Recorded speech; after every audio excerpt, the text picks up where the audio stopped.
Hello everyone, welcome to my channel. So today we'll do the activity 1.9 given in the NCERT science book of grade 9 and the name of chapter is matter in our surrounding. So in today's activity we are going to discuss about the solid state. So we'll read about this state through the activity 1.9. So let's read this activity. In this activity we are supposed to collect the following articles like pen, book, needle and a piece of wooden stick. Sketch the shape of the above articles in your notebook by moving a pencil around them. जैसे कि आपने pen, book, needle और एक wooden piece को लेकर उसकी boundaries जो है ट्रेस करनी है. Do all these have a definite shape, distinct boundaries and a fix volume? Yes. जब आप पेंसिल के साथ इनकी बाउंड्रीज ड्रॉ करोगे you will see they have a definite shape, they have distinct boundaries and fix volume. Right.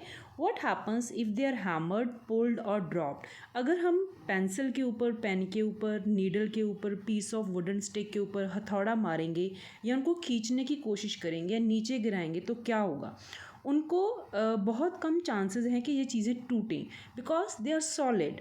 Are these capable of diffusing into each other? क्या अगर हम इनको मिक्स करने की कोशिश करेंगे जैसे कि पानी या लिक्विड आइटम्स एक दूसरे में मिक्स हो जाती हैं, ये एक दूसरे में मिक्स हो जाएंगी?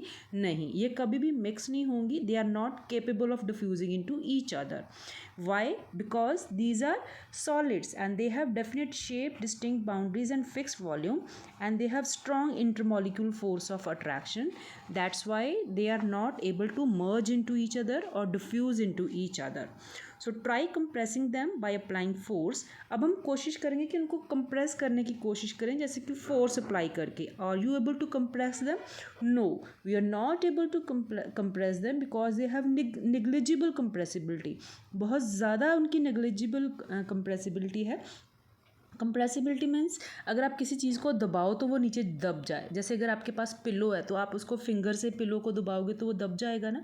तो इस तरीके का अगर वुड की कोई भी चीज़ लोगे आप उसको उसमें अपनी फिंगर से उसको दबाने की कोशिश करोगे you are not able to compress it because solids में इंटरमोलिकुलर फोर्स ऑफ अट्रैक्शन जो होती हैं बहुत ज़्यादा होती हैं. क्यों? क्योंकि उनके बीच में spaces between the molecules is very less as compare to liquids and gases. So liquids and gases are compressible but solids have negligible compressibility. So are you able to compress them? No, we are not able to compress them because they have very less space in between the molecules and they have very strong intermolecular force of attraction. That's why we are not able to compress them, and more important, they have definite shape, distinct boundaries and fixed volume. I hope you like this video. Thank you so much for watching.